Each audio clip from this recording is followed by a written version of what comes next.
Hello everyone, it is a very chilly and windy day now. It was just 70 odd degrees a little while ago. I suppose that, look at it, it's cloudy now. What are you doing? Anyway, the weather in Alabama is unpredictable.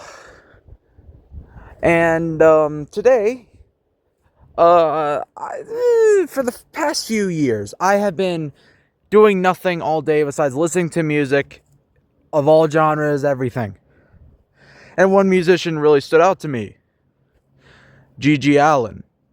He stands out to a lot of people. I mean, that was what he wanted. And of course, I'd be going on forever if I talked about everything, every weird thing that he did. But anyway, we'll be talking about the funeral of GG Allin. And let me tell you, it really, it wasn't a great funeral. It really stunk. Please laugh.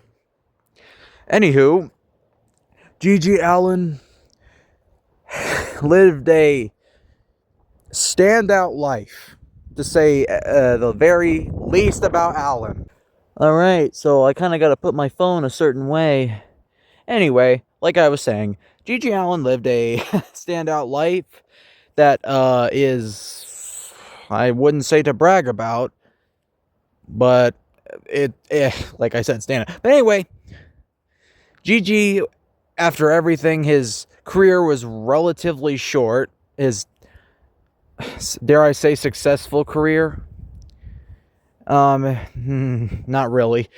I mean, it was really after it, but he was just known, he quickly got the moniker, the nickname, what was it, the Madman of Manchester? Yeah, because he would, apparently, I did research into this, and a few months ago I listened to one of his songs, Bite It, You Scum. And, I mean, it's punk, It's whatever, really. And, well, he would have a interesting stage presence whenever he did a show. I'll put it like this. GG Allin's show was the only live show in history where the back seats are more expensive than front row. That's how I put it. Because he would crap himself on purpose and rub it onto himself and throw it at the audience. That's why. That's what I mean by the seats in the back are more expensive than the front. I mean, hey, who else can say that, right? And anywho, fast forward to the 1993, right? Because I'm sure y'all, I mean, the only reason you probably know of him is because of his,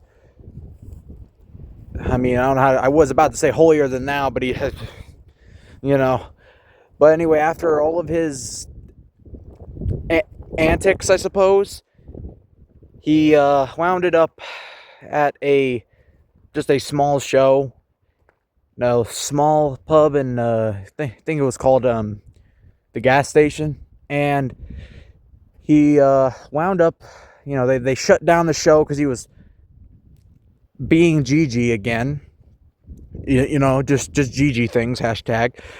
And he didn't go home. I think he went to a friend's home.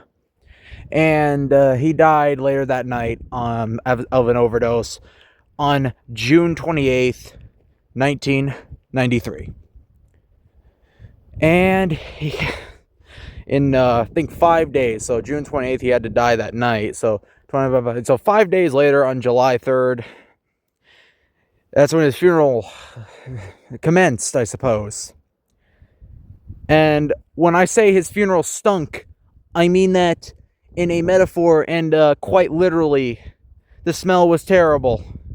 Because he didn't like to be clean, so it was his wishes, I'm pretty sure, that he got his brother to not have him embalmed. Yeah, to say the least. So yeah, it was a rough one. And it was an open casket, unembalmed, unwashed, just there. And at this point, 5 days, livor mortis had already kind of set in. He was very bloated, gases, and he was starting to turn black and getting some bruises on him. That's what happens. And they, to say the least, there's videos on YouTube. Like, it's on YouTube. Search it up. GG Allin funeral. That's all you have to look it up. And it's a funeral. It's one to be remembered, I guess, for the wrong reasons. But it's a thing where his brother knew that's honestly what he would have wanted, and it's that's really what it's about. But I don't know. I don't know. But afterwards, when he was finally laid to rest, he got a gravestone, right? And his fans would make pilgrimages out to that cemetery, and they would go to his grave to defecate, urinate, vomit, and do whatever else on it for 20 years almost, until 2010, where it got too much and his mother just had it taken down. Like, you can't do anything. I mean, I bet you they still do that to his grave, no matter what gravestone or not. But hey, and other people are buried there too, so it's crazy. And no, this is not the cemetery. I just happened to be here. All right. But anyway, I don't know what to make of it, but that was his funeral, and he was dressed up in his leather jacket, and he was wearing a jock strap